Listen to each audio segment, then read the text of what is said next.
अस्सलाम वालेकुम क्लास, क्या हाल चाल है आपके? आवाज आ रही है आपको?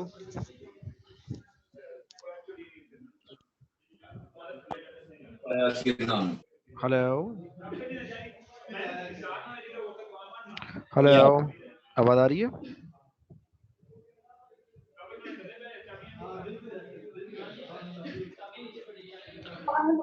हेलो। वालेकुम सलाम सर। ठीक हाँ। ठाक आ रही है आवाज। अच्छा, चले चले बेटा, हम लेक्चर स्टार्ट करते हैं आज का आपका। कि हमने ऑलरेडी टेबल्स वगैरह डिस्कस कर चुके हैं, क्लासिफिकेशन डिस्कस कर चुके हैं, ग्राफ और जो हमारी यानी आप कह सकते हैं ग्राफिकल रिप्रेजेंटेशन है, उसको भी हम डिस्कस कर चुके हैं। तो आज हम डिस्कस करेंगे सेंट्रल टेंडेंसी को।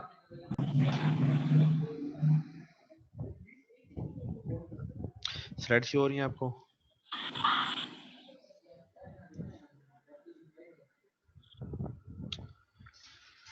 अच्छा, तो आज का जो हमारा टॉपिक है वो है मैयर्स ऑफ सेंट्रल टेंडेंसी। ठीक है। A measure of central tendency is a single value that attempts to describe a set of data by identifying the central position within that set of data. As such, measures of central tendency are sometimes called measures of central location. ठीक है। जैसे आपको definition से पता चल रहा है कि इसमें क्या होता है कि हमारा जो डाटा सेट होता है उसमें डिफरेंट ऑब्जर्वेशन होती हैं। ठीक है। उसमें जैसे अगर आपके पास क्लास मार्क्स हैं तो आप क्लास के स्टूडेंट्स अगर 30 या 40 हैं तो आपके पास 30 या 40 ऑब्जर्वेशन होंगे। अब आप जब भी आपने डाटा आपने कंपेयर करना है या डाटा की कोई आपको अपने सिंगल वैल्यू के साथ आपने उसको डिस्क्राइब करना है तो आप तमाम वैल्यूज वहाँ पर लिख सकते हैं। ठीक है। आप उस वहाँ पे फिर कोई एवरेज यूज करते हैं, ठीक है, या कोई एक सिंगल वैल्यू यूज करते हैं जो आपका डाटा को रिप्रेजेंट कर रही होती है। अगर मैं कहूँ कि आउट ऑफ 10 अगर कोई क्लास टेस्ट हुआ है, आउट ऑफ 10 आपकी क्लास की एवरेज जो मार्क्स रही है वो 8 रही है, तो इट मीन जो टोटल क्लास है उनके मार्क्स किसी के 9 होंगे, किसी के 7 6, तो लेकिन 8 के अराउंड ही सबके मार्क्स होंगे। तो जो सेंट्रल टेंडेंसी जो वैल्यूज होती हैं या कोई डाटा का जो ओरिजिन होता है या डाटा का जो मिड होता है वहाँ पे ये वैल्यू लाई कर रही होती है। अब इसको फाइंड करने के डिफरेंट मेथड्स हैं, जिसमें हमारे पास ये टेबल है जिसमें एक तो है एवरेजेस का। ठीक है। एवरेजेस में फर्दर फिर हमारे पास अरिथमेटिक मीन है, ज्योमेट्रिक मीन है, हार्मोनिक मीन है, और उसके बाद हमारे पास मीडियन है। मीडियन जिस तरह नाम से पता चल रहा है कि डाटा की मिड वैल्यू है और ये डाटा की यानी मिड लोकेशन शो करती है। उसके फर्दर आगे तीन फिर डिफरेंट उसकी और प्रिसाइज उसकी टाइप्स हैं, क्वार्टाइल, डिसाइल, परसेंटाइल, ये डाटा को और ज़्यादा उसकी लोकेशन को वाजे करती हैं। और लास्ट में हमारे पास मॉड है। तो इस लेक्चर में हम इनको डिस्कस करेंगे। सबसे पहले हमारे पास है अरिथमेटिक मीन। तो अरिथमेटिक मीन क्या है कि आपके पास जितनी ऑब्जर्वेशंस होती हैं आप उन सब का सम करते हैं और डिवाइड कर देते हैं नंबर ऑफ ऑब्जर्वेशंस के साथ। जैसे अगर आपके पास क्लास मार्क्स हैं आपके आउट ऑफ 10 30 स्टूडेंट्स के, तो तमाम मार्क्स को आप प्लस करेंगे और डिवाइडेड बाय 30, क्योंकि 30 मार्क्स हैं तो 30 पे आप डिवाइड कर देंगे तो आपके पास एक एवरेज आ जाएगी। ठीक है। इसको आप यानी मैथमेटिकल एवरेज भी कह सकते हैं। ठीक है। तो इस तरीके से आप इसकी एवरेज फाइंड कर लेते हैं। यहाँ पे हमारे पास एक एग्जांपल है जिसमें हमारे पास अनग्रुप डाटा है। तो अनग्रुप डाटा का अगर आप फार्मूला देखें तो वो है X bar is equal to, ये जो साइन है आपके पास ये सम का साइन है, एक्स आई यानी एक्स जितनी वैल्यूज हैं जो हमारा एक्स वेरिएबल है क्लास मार्क्स का, वो तमाम जो वैल्यूज हैं उनका जो सम होगा ये divided by N. N represent कर रहे हैं यहाँ पे नंबर ऑफ ऑब्जर्वेशन के साथ। तो बड़ा एग्जांपल को देखें आप, तो हमारे पास 5 बच्चों के मार्क्स हैं। तो 8 6 7 9 और 3 हमारे पास 5 मार्क्स हैं। तो हमने क्या किया, एक्स बार फाइंड करने के लिए हमने सबको प्लस किया। प्लस करने के बाद हमने उनको 5 जो नंबर ऑफ ऑब्जर्वेशन है उस पर डिवाइड कर दिया। तो हमारे पास जो आंसर है वो 6.6 आ जाता है या अप्रोक्सीमेटली 7 के बराबर आ जाता है। बड़े इसके लिए हम पॉज करते हैं कॉल, और ये मैं कॉल ले लूँगा।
अच्छा बेटा, कंटिन्यू करते हैं हम इसको। तो जो पिछली एग्जांपल थी वो थी हमारी ऐसे डाटा सेट की जो हमारे पास अनग्रुप डाटा है। ठीक है, अनग्रुप डाटा आप जैसे आपको पता है रॉ फॉर्म में डाटा होता है। फिर हम आ जाते हैं ग्रुप डाटा पे। ग्रुप डाटा में आपको पता है आप डाटा को इंटरवल्स में डिवाइड कर लेते हैं, उसकी ग्रुपिंग कर लेते हैं और आगे उसकी फ्रीक्वेंसी लिख देते हैं। तो यहाँ पे जो हमारे पास जो फार्मूला है वो हमारे पास X bar is equal to sum of F X R है। एफ फ्रीक्वेंसी को शो कर रहा है और एक्स हमारे वेरिएबल की जो वैल्यू है उसको शो कर रहा है, डिवाइडेड बाय एन। इसको एन से डिवाइड करते हैं या सम ऑफ फ्रीक्वेंसी से डिवाइड कर दें तो हमारे पास उसका आंसर आ जाएगा। तो अगर आप एग्जांपल देखें तो एग्जांपल यहाँ पे है कि we have a frequency distribution of time spent in hours by 30 kids to watch television per week. ठीक है, हमारे पास एक डाटा सेट है जिसमें हमने ये देख एक क्वेश्चन एक था कि हमने चेक किया कि जो घरों में जो बच्चे हैं वो कितना टाइम स्पेंड करते हैं टीवी देखने पे। तो अगर हम देखें जो हमारे पास एक इंटरवल बनना है वो 0 to 5 का है, उसके अंदर 10 बच्चे आ रहे हैं कि 10 बच्चे ऐसे हैं जो 5 घंटे से कम टीवी देखते हैं। ठीक है, उसके बाद हमारे पास 12 बच्चे ऐसे हैं जो 5 से 10 घंटे पर वीक टीवी देखते हैं। फिर हमारे पास 6 बच्चे ऐसे हैं जो 10 से 15 घंटे के दरमियान टीवी देखते हैं। और 2 बच्चे ऐसे हैं जो 15 से 20 घंटे स्पेंड करते हैं एक वीक के अंदर टीवी देखने में। तो यहाँ पे जो ग्रे एरिया है ये वो डाटा है जो हमें ऑलरेडी गिवन है।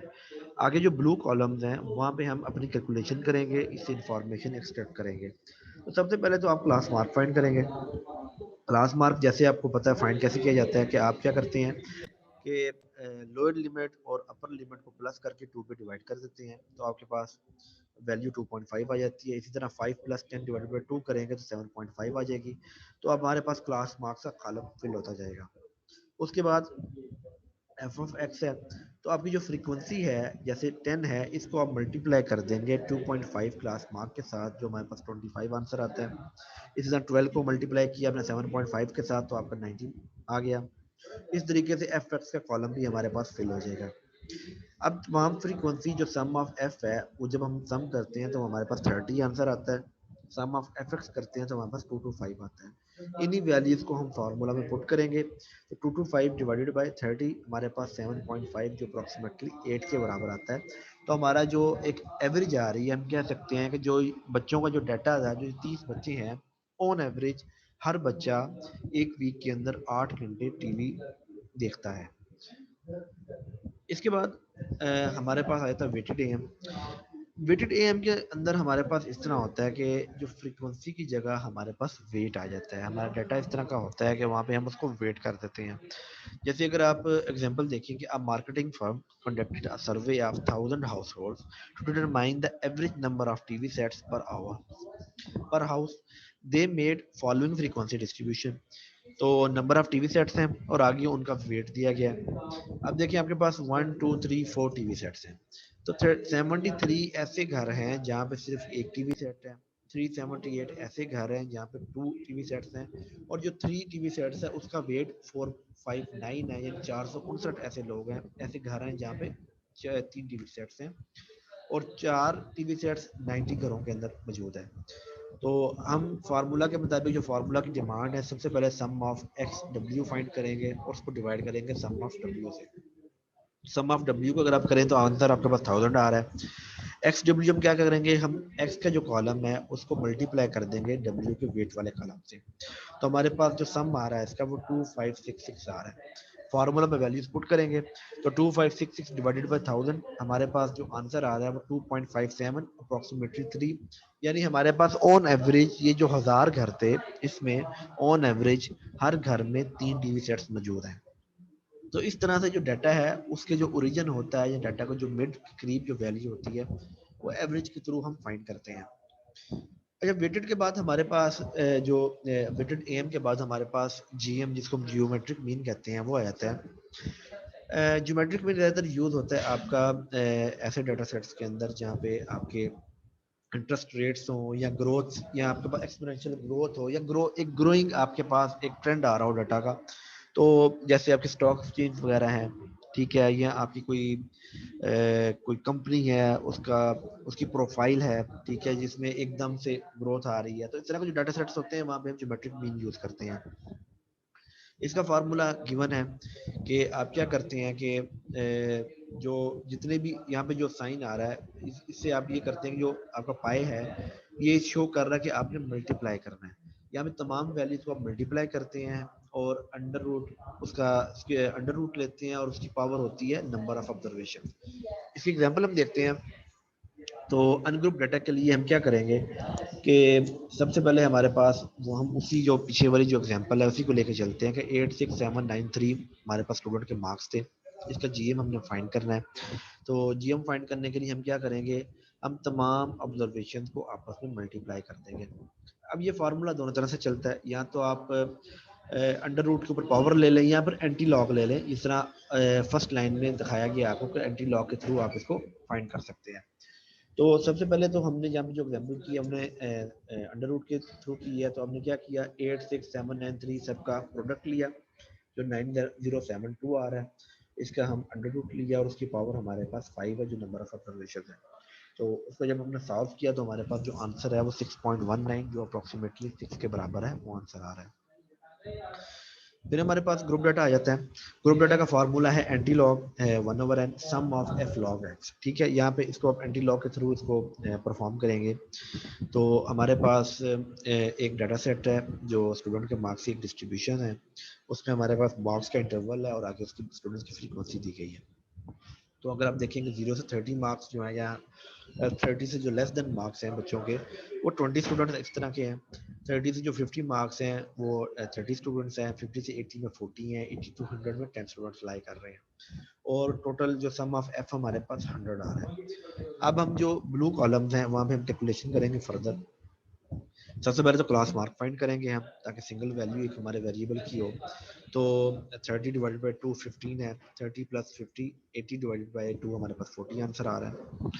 तो तमाम कॉलम हम फिल करेंगे। फिर हमारे पास लॉग एक्स का कॉलम है। तो लॉग एक्स में क्या करेंगे, जो एक्स की वैल्यूज है हर वैल्यू का हम लॉग ले लेंगे। तो 15 का लॉग हमारे पास 1.18 है। 40 1.6 है। 65 1.8 है और 90 हमारे पास 1.95 आ रहा है। इसके बाद जो लास्ट कॉलम है अगर आप उसको देखें तो उसमें हमारे पास फ्रीक्वेंसी है और वो मल्टीप्लाई हो रही है लॉग एक्स वाले कॉलम के साथ। तो 1.18 को हम मल्टीप्लाई कर देंगे 20 के साथ तो 23.52 है। 1.60 को मल्टीप्लाई 30 से करेंगे 1.81 हमारा इसकी जो कॉरेस्पॉन्डिंग वैल्यू है 40 है। 1.95 मल्टीप्लाई होगा अपनी कॉरेस्पॉन्डिंग वैल्यू 10 के साथ। तो आंसर हमारे पास 19.54 होगा जो कि इसका तमाम कॉलम अगर हम सम करें तो सम ऑफ एफ लॉग एक्स हमारे पास 163.64 आ रहा है। तो इन्हीं वैल्यूज को हम फार्मूला में पुट करते हैं। तो X bar is equal to anti log 163.64 divided by 100। तो हमारे पास जो आंसर है वो 43.29 जो अप्रोक्सीमेटली 43 के बराबर आ रहा है। फिर हमारे पास वेटेड जीएम है। इसमें भी हमारे पास फ्रीक्वेंसीज की जगह हम वेट यूज करते हैं। तो हमारे पास जो एक एग्जांपल है यहाँ पे कि वो है marketing firm conduct a survey of 20 household to determine the average number of cell phones each household owns. तो नंबर ऑफ सेल फोन है वो 1 से लेके 5 तक है और आगे वो घर हैं जहाँ पे कितनी तादाद में ऐसे घर हैं जहाँ पे वो सेलफोन की वो क्वांटिटी मौजूद है। तो जो 1 का वेट है वो 2 है। 2 का वेट 5 है। 3 सेलफोन्स का वेट 6 है। 4 सेलफोन्स का 4 है और 5 का हमारे पास 3 है। तो सम ऑफ जो वेट्स है हमारे पास वो 20 आ रहा है। इसके बाद जो ब्लू कॉलम्स हैं वो हमारी फर्दर कैलकुलेशन है।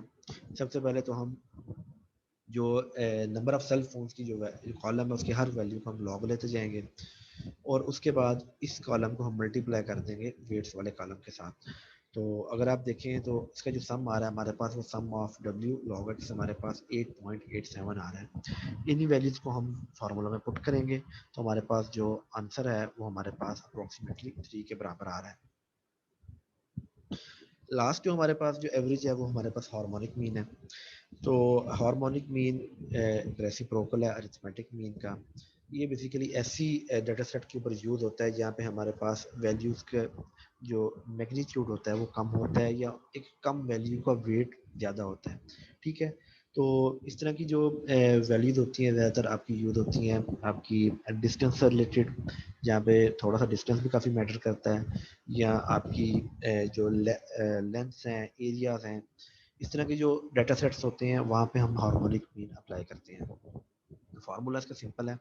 आप क्या करते हैं कि नंबर ऑफ ऑब्जर्वेशन से डिवाइड कर देते हैं तमाम आपका सम ऑफ ऑब्जर्वेशंस को। अगर आप फार्मूला देखें इसका अनग्रुप डाटा का, तो नंबर ऑफ ऑब्जर्वेशन एन हमारा ऊपर आ रहा है और उसको डिवाइड किया जा रहा है सम ऑफ 1 ओवर एक्स। एक्स यानी हमारे हर वेरिएबल की जो वैल्यू है उसको 1 से हमने डिवाइड कर देना है। तो हमारे पास हम सेम एग्जांपल लेके चलते हैं क्लास मार्क्स की स्टूडेंट्स की जो 86793 थे हमारे पास। तो एन हमारे पास 5 है, तो फार्मूला में 5 हमारे पास एन की जगह पे आ गया। तो बाकी तमाम जो वैल्यूज़ हैं उनको हमने 1 से डिवाइड किया और प्लस कर लिया। तो 1/8 प्लस 1.1 डिवाइडेड बाई 6, इसी तरह एंड तक प्लस 1/3 आ रहा है हमारे पास। तो 5 को हमने डिवाइड किया 0.88 से, तो अप्रॉक्सीमेटली आंसर हमारे पास 6 के बराबर आ रहा है। इसी को हम अगर ग्रुप डाटा पे ले जाएं तो ग्रुप डाटा में फ्रीक्वेंसी ऐड हो जाएगी। तो हमारे पास जो एक फ्रीक्वेंसी डिस्ट्रीब्यूशन दी गई है वो है एज ऑफ स्टूडेंट्स की और आगे नंबर ऑफ स्टूडेंट्स की। ठीक है, तो एज ऑफ स्टूडेंट्स हमारा वेरिएबल है एक्स है और आगे नंबर ऑफ स्टूडेंट्स हमारी फ्रीक्वेंसी है। तो ऐसे स्टूडेंट्स जिनकी एज 4 है वो हमारे पास 10 हैं, 5 एज वाले 6 हैं, 6 एज वाले 8 हैं और 7 एज वाले हमारे पास 6 स्टूडेंट्स हैं। तो फ्रीक्वेंसी का अगर हम सम करते हैं तो हमारे पास वो 30 आ रहा है। तो इसको एज पर फार्मूला हम फ्रीक्वेंसी को डिवाइड कर देंगे एज ऑफ स्टूडेंट से, तो हमारे पास जो 10 डिवाइडेड बाई 4 2.50 आंसर आ रहा है। 6/5 1.2 है। 8 को जब डिवाइड किया 6 से तो 1.3 है, इसी तरह 6 को डिवाइड किया 7 से तो 0.86 आ रहा है। तो इसका सम हमारे पास 5.89 है। इन वैल्यू को जब हम फार्मूला में पुट करेंगे तो हमारे पास जो आंसर आ रहा है हार्मोनिक मीन की एवरेज का वो अप्रोक्सीमेटली 5 आ रहा है। यानी कि हमारे पास जो 30 स्टूडेंट्स का जो डाटा सेट है उसमें जो एवरेज एज है स्टूडेंट्स की वो हमारे पास 5 है। फिर इसका वेटेड वर्जन आ जाता है। वेटेड वर्जन में फ्रीक्वेंसी की जगह वेट्स यूज होते हैं। तो अगर हम एग्जांपल देखेंगे, a car travelling with different speed for different distance, a frequency distribution is low.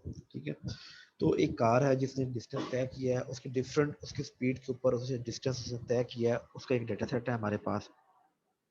तो अगर आप डाटा सेट को देखें तो 60 किलोमीटर पर आवर पे उसने 100 किलोमीटर डिस्टेंस तय किया है, 40 पे 140 किया है, 80 पे 150 और 50 स्पीड पे उसने 110 किलोमीटर का सफर तय किया। तो ये जो वेट्स हैं जो डिस्टेंस में है हमारे पास उसका अगर जब सम करते हैं तो हमारे पास 500 आंसर आ रहा है। और वेट्स को जब हमने हमारे वेरिएबल से डिवाइड किया या स्पीड से डिवाइड किया तो हमारे पास जो सम आ रहा है उसका वो 9.24 आ रहा है। तो इन्हीं वैल्यूज को जब हम फार्मूला में पुट करते हैं तो ऑन एवरेज हमारी जो गाड़ी ने टोटल 500 का डिस्टेंस जो तय किया ऑन एवरेज वो 54 किलोमीटर पर आवर की स्पीड पे वो चलती रही है। अच्छा, इसके बाद इनका आपस में एक रिलेशन है, एम्पिरिकल रिलेशन है तीनों एवरेजेस का।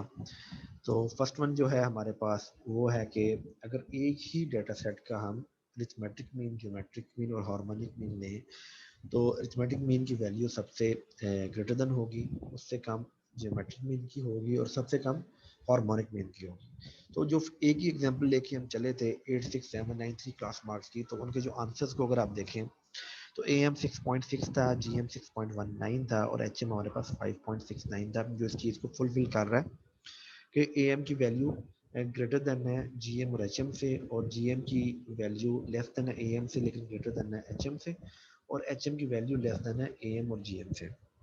इसी तरह के जो सेकंड रिलेशन है वो ये कि अगर कोई सी दो वैल्यूज हमारे पास मौजूद हो तो थर्ड जो एवरेज है वो हम फाइंड कर सकते हैं। तो फार्मूला इसका सिंपल सा है कि geometric mean is equal to multiple of A M और एच एम और उसका हम स्क्वायर रूट ले लेते हैं। तो हमारे पास अगर हम ए एम और एच एम की वैल्यूज मौजूद हैं, हम फार्मूला में पुट करें तो जी एम की वैल्यू हम फाइंड कर सकते हैं जो कि 6 हमारे पास यहाँ पे आ रही है। इसके बाद अगर दोबारा हम उसी टेबल पे चले जाएं जो मेजर्स ऑफ पोजीशंस का एक टेबल है, तो इसमें हमारे पास मीडियन है, मॉड है और उसके बाद क्वार्टाइल, डिसाइल और परसेंटाइल्स हैं जिनको मेजर्स ऑफ पोजीशंस भी कहा जाता है। तो सबसे पहले हम मीडियन और मॉड को डिस्कस करते हैं और लास्ट में हम क्वार्टाइल, डिसाइल और परसेंटाइल को करेंगे। तो सबसे पहले अगर मीडियन को देख लें तो मीडियन ऐसी वैल्यू है जो आपके डाटा के बिल्कुल सेंटर में आती है। यानी इस वैल्यू से 50% डाटा इस वैल्यू से पहले मौजूद होता है और 50% डाटा इसके आगे इसके मौजूद होता है। तो डाटा की बिल्कुल मिड वैल्यू आपको शो करती है। अब इसका अनग्रुप डाटा के अंदर अगर हम इसका एग्जांपल अगर देखें तो इसके दो केसेस बन सकते हैं। एक केस है कि अगर आपके पास अनग्रुप डाटा है और वो टोटल नंबर ऑफ ऑब्जर्वेशन आपके पास ऑड है, तो उस केस में हमारे पास क्या होगा कि हमारा जो फार्मूला होगा वो होगा n+1/2 वाली जो वैल्यू आएगी हमारे पास, वो वैल्यू हमारे मिड होगा। तो सबसे पहले जब भी आपने इसका क्वेश्चन परफॉर्म करना है, आपने डाटा को असेंडिंग या डिसेंडिंग ऑर्डर में पहले सॉर्ट कर लेना है। तो यहाँ पे हमने डाटा को असेंडिंग ऑर्डर में सॉर्ट किया हुआ है, यानी कि सबसे पहली वैल्यू सबसे छोटी है और सबसे बड़ी वैल्यू सबसे एंड पे आ रही है। 2 4 6 8 10 हमारे पास 5 वैल्यूज हैं। तो अगर हम फार्मूला में देखें तो n हमारे पास नंबर ऑफ ऑब्जर्वेशन हैं, तो 5 हैं, तो 5+1/2 हमारे पास जो थर्ड वैल्यू है वो हमारे पास इसका मीडियन होगा। तो जो थर्ड वैल्यू अगर उसको देखें तो हमारे पास 6 आ रही है, तो 6 हमारा इस डाटा सेट का मीडियन है। अब अगर हमारे पास केस चेंज हो जाए, हमारे पास टोटल नंबर ऑफ ऑब्जर्वेशन अगर हमारे पास आ जाए इवन आ जाए, तो फिर हमने क्या करना है, सबसे पहले हमने n/2 को फाइंड करना है। तो 6/2 हमारे पास थर्ड वैल्यू जो 6 है वो आ जाएगी हमारे पास। फिर हम n/2 प्लस 1 कर देंगे, तो 6/2 प्लस 1 हमारे पास 3 प्लस 1 फोर्थ वैल्यू आ रही है जो कि 8 है। तो हम ये दोनों जो वैल्यूज हैं जब इनको हम प्लस करके 2 में डिवाइड करेंगे तो हमारे पास एवरेज आ जाएगी। तो 6 + 8 14/2 हमारे पास 7 आ रही है। इसके बाद हम आ जाते हैं ग्रुप डाटा के ऊपर, कि ग्रुप डाटा के अंदर हम इसको कैसे फाइंड कर सकते हैं। तो सबसे पहले तो उसका फार्मूला है वो है median is equal to L plus H over F, और इससे मल्टीप्लाई होगा n/2 - c। तो यहाँ पे जो L है वो हमारी लोअर लिमिट है, H हमारे पास हाइट ऑफ क्लास है, F हमारी फ्रीक्वेंसी है, N हमारे पास नंबर ऑफ ऑब्जर्वेशन है, और C हमारे पास जो प्रीवियस कम्युलेटिव फ्रीक्वेंसी है वो है। तो अगर हम एग्जांपल को देखें तो हमारी एग्जांपल है कि researcher asked question to 70% that how many apps they have in their cell phones, the frequency distribution is below. यानी किसी रिसर्चर ने क्वेश्चन किया है 70 लोगों से कि आपके मोबाइल में टोटल नंबर ऑफ एप्स कितनी है। तो हमारे पास एक इंटरवल बन गया नंबर ऑफ एप्स का, आपके 10 से 20, 20 से 30, 30 से 40, 40 से 50 और 50 से 60। यहाँ पे आप एक चीज आपने देखना है कि आपके पास जो इंटरवल्स बनेंगे वो अभी क्लास बाउंड्री पे बेस कर रहे होने चाहिए, ठीक है। वो क्लास लिमिट पे ना बने, वो क्लास बाउंड्री पे बने, ठीक है। तो यहाँ पे जो एल होगा वो हमारे पास लोअर क्लास बाउंड्री आएगी।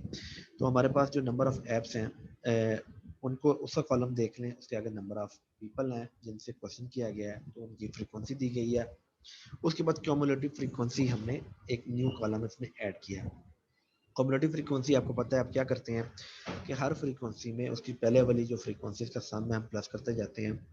तो 6 वैसे ही आ जाएगा, 12 + 6 18 आ गया, 18 + 15 33, 33 में जब 20 प्लस किया 53, और 53 में जब 17 प्लस किया तो 70 हमारे पास आ गया। तो जो कम्युलेटिव फ्रीक्वेंसी जो लास्ट इंटरवल का जो कम्युलेटिव फ्रीक्वेंसी आती है वो आपका टोटल नंबर ऑफ फ्रीक्वेंसी के बराबर आती है। तो आपके पास 70 आ गया।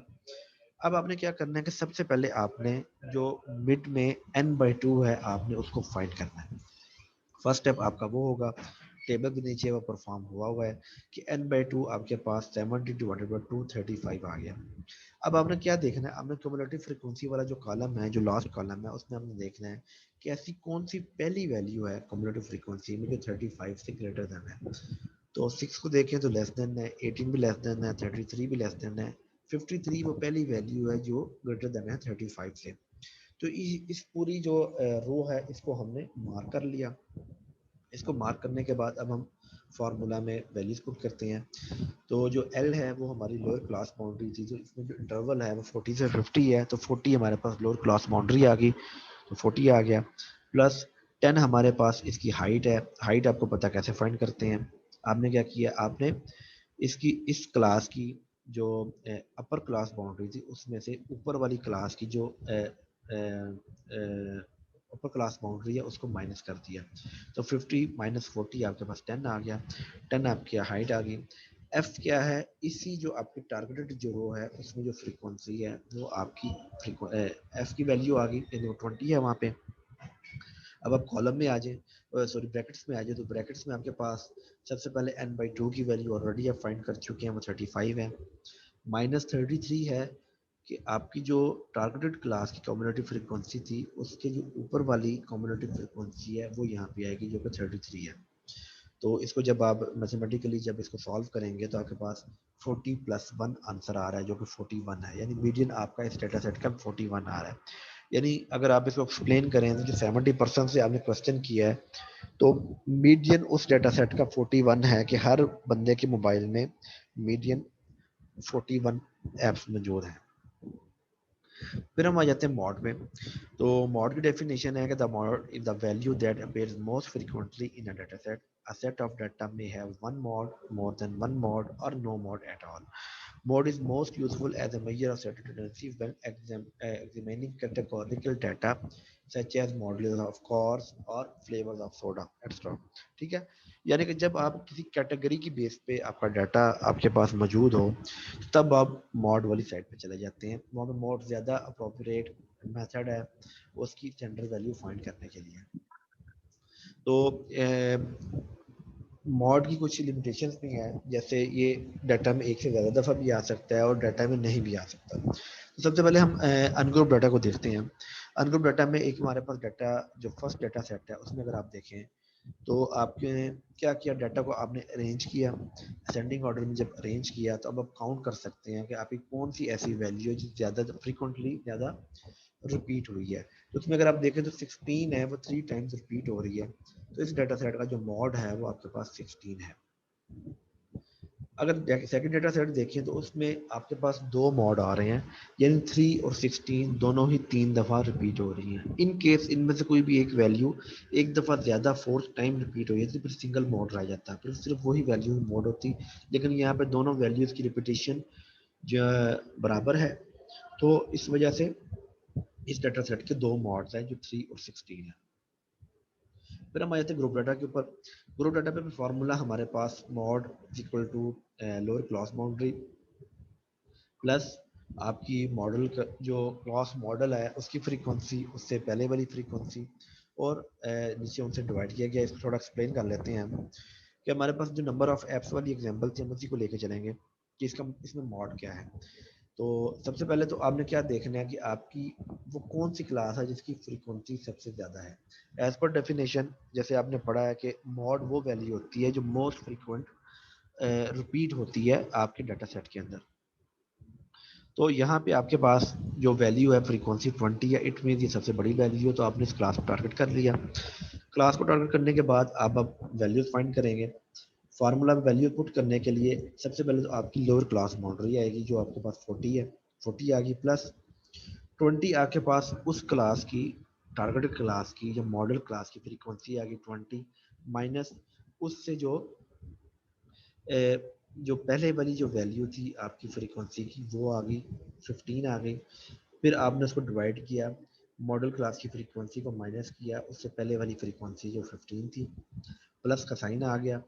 आपने फिर मॉडल क्लास की फ्रीक्वेंसी में से माइनस किया उसके बाद वाली या जो फर्दर नेक्स्ट जो वैल्यू है उसकी फ्रीक्वेंसी, उसको जो 17 है हमारे पास, माइनस किया और मल्टीप्लाई कर दिया आपने क्लास की हाइट से। ठीक है, जो हमारे पास 10 है। तो जब इसको मैथमेटिकली आप सॉल्व करेंगे तो हमारे पास जो मॉड है वो 46 आ रहा है।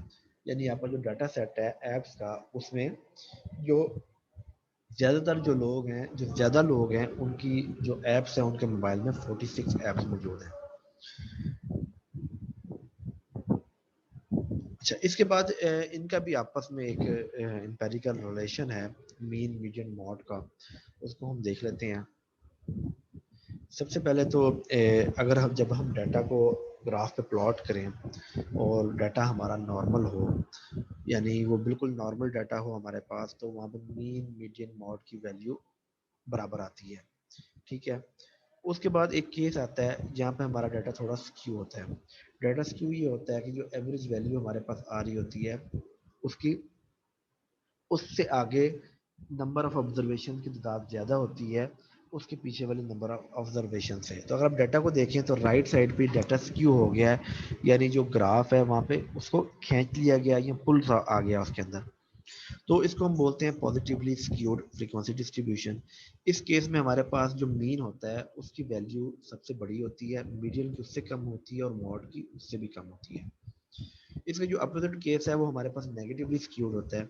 यहाँ पे जो एवरेज से पहले वाली जो वैल्यूज होती हैं वो उनकी वो नंबर ऑफ ऑब्जर्वेशन ज़्यादा होती हैं, और बजाय इसके कि जो एवरेज के बाद वाली वैल्यूज होती हैं।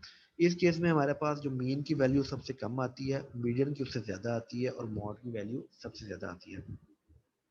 फिर हमारे पास एक फार्मूला है कि अगर हमारे पास कोई से दो पैरामीटर्स की वैल्यूज मौजूद हैं तो थर्ड पैरामीटर की वैल्यू हम फाइंड कर सकते हैं। फार्मूला सिंपल सा आपका कि mode is equal to 3 times median minus 2 times mean. तो हमारे पास मीन और मीडियन की वैल्यूज दी गई हैं जो 25 और 23 है। इनको फार्मूला में हम पुट करते हैं तो हमारे पास आंसर 19 आ जाता है। तो अगर कोई सी भी दो पैरामीटर्स की आपके पास वैल्यूज मौजूद हैं तो थर्ड पैरामीटर की आप वैल्यू फाइंड कर सकते हैं। यहाँ पे मैं बेटा क्लास रोक रहा हूँ। मैं दोबारा से आपको न्यू लिंक सेंड करता हूँ, तो आप क्लास को बल्कि न्यू लिंक तो नहीं, लिंक आपके पास ऑलरेडी मौजूद है। क्लास को मैं दोबारा से स्टार्ट करता हूँ, दोबारा इसको रीज्वाइन कर लें। Okay sir.